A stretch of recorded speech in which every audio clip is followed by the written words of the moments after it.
नमस्कार दोस्तों, मैं भाविनी मिश्रा अपने चैनल में आप सभी का एक बार फिर से स्वागत करती हूँ। कैसे हैं आप लोग?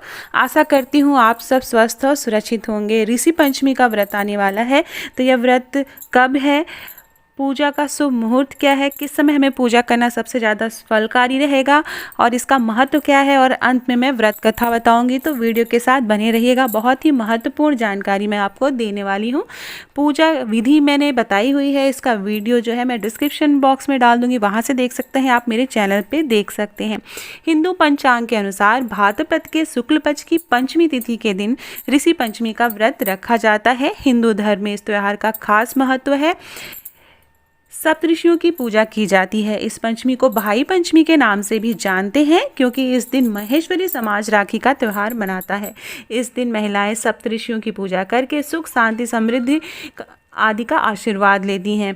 ऐसी मान्यता है कि ऋषि पंचमी के साथ व्रत कथा का पाठ करने या फिर सुनने से सभी प्रकार के पापों से मुक्ति मिल जाती है। आइए जानते हैं कि तिथि और शुभ मुहूर्त क्या है। पंचमी तिथि जो है वह प्रारंभ होगी 31 अगस्त बुधवार को दोपहर 3:22 से, और पंचमी तिथि समाप्त होगी 1 सितंबर गुरुवार को दोपहर 2:49 पर। उदया तिथि के हिसाब से जो ऋषि पंचमी का व्रत है वह 1 सितंबर को रखा जाएगा। ऋषि पंचमी की जो पूजा का मुहूर्त है वह 1 सितंबर को सुबह 11:04 से लेकर दोपहर 1:37 तक है। तो याद रखिएगा, पूजा का जो शुभ मुहूर्त है वह 1 तारीख को 11:04 से लेकर दोपहर 1:37 तक रहेगा। आइए मैं बताती हूँ कि महिलाओं के लिए क्या खास है, ऋषि पंचमी का व्रत महिलाएं क्यों रखती हैं। माना जाता है कि ये व्रत महिलाओं के लिए काफ़ी खास होता है। इस व्रत को करने से हर तरह के पापों से मुक्ति मिल जाती है। आइए जानते हैं कि इसकी पौराणिक मान्यता क्या है। ऋषि पंचमी का व्रत महिलाओं के मासिक धर्म से संबंधित है। मासिक धर्म के दौरान महिलाओं को धार्मिक कार्यों में शामिल होने की मनाही होती है। अगर कोई महिला मासिक धर्म के दौरान किसी पूजा आदि में शामिल हो जाती है तो उसे कई दोषों का सामना करना पड़ सकता है। ऐसे में ऋषि पंचमी के दिन व्रत करके महिला हर तरह के दोषों से छुटकारा पा सकती है।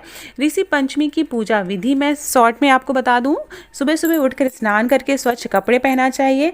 उसके बाद एक चौकी पे हल्दी कुमकुम आदि से चौकोर मंडल बनाकर सप्तऋषि की स्थापना करते हैं। स्थापना करने के बाद पंचामृत और जल से स्नान कराते हैं। स्नान कराने के बाद चंदन से तिलक लगाते हैं। इसके साथ ही फूल माला चढ़ाते हैं। इसके बाद वस्त्र के साथ जनेऊ चढ़ा देते हैं। इसके बाद सप्तऋषि को शुद्ध फलों के साथ मिठाई का भोग लगाते हैं। भोग लगाने के बाद धूप दीप जलाकर आरती करते हैं। इसके साथ ही ऋषि पंचमी की व्रत कथा पढ़ते हैं।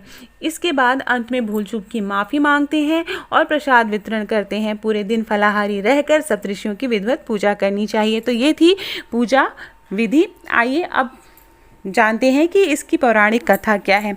तो ऋषि पंचमी की व्रत कथा सुनने से पहले हाथ में अक्षत और फूल लेंगे, उसके बाद व्रत कथा सुनेंगे। पौराणिक कथा के अनुसार एक बार सितासु नामक राजा ने ब्रह्मा जी से पूछा कि पितामह, सबसे श्रेष्ठ और तुरंत फल देने वाला व्रत कौन सा है। तब ब्रह्मा जी ने बताया कि सभी व्रतों में उत्तम और पापों का नाश करने वाला ऋषि पंचमी का व्रत है। उन्होंने आगे कहा कि हे राजन, विदर्भ देश में एक उत्तक नाम का सदाचारी ब्राह्मण रहता था। उसकी पत्नी का नाम सुशीला था, जो बहुत ही पतिव्रता थी। ब्राह्मण के एक पुत्र और एक पुत्री थी। जब उसकी पुत्री के विवाह के उपरांत विधवा हो गई तो दुखी ब्राह्मण और उसकी पत्नी सुशीला अपनी पुत्री के साथ ही गंगा के किनारे एक कुटिया बनाकर रहने लगे। कुछ समय बाद एक दिन सोते समय ब्राह्मणी ने देखा कि उसकी बेटी के शरीर में कीड़े पड़ गए हैं। तब ब्राह्मण उत्तक को ध्यान लगाने पर पता चला कि उसकी बेटी पिछले जन्म में एक ब्राह्मण की पुत्री थी, लेकिन रजस्वला होने के कारण वह पूजा के बर्तनों को छू लेती थी। साथ ही उसकी पुत्री ने कभी ऋषि पंचमी का व्रत भी नहीं किया था। इस वजह से उसकी ये हालत हुई है। फिर ब्राह्मण ने के बताए अनुसार उसकी पुत्री इस जन्म में कष्टों से मुक्ति पाने के लिए ऋषि पंचमी का व्रत और पूजन करने लगी। इस व्रत को करने से उत्तक की बेटी के दोष दूर हो गए और उसे अखंड सौभाग्य का आशीर्वाद मिला। तो ये थी पौराणिक कथा ऋषि पंचमी की। इसे आज के दिन ज़रूर सुने। आशा करती हूँ आपको मेरा वीडियो पसंद आया होगा। वीडियो पसंद आया हो तो मेरे चैनल को प्लीज़ सब्सक्राइब कर लीजिएगा। बहुत बहुत धन्यवाद ये वीडियो देखने के लिए।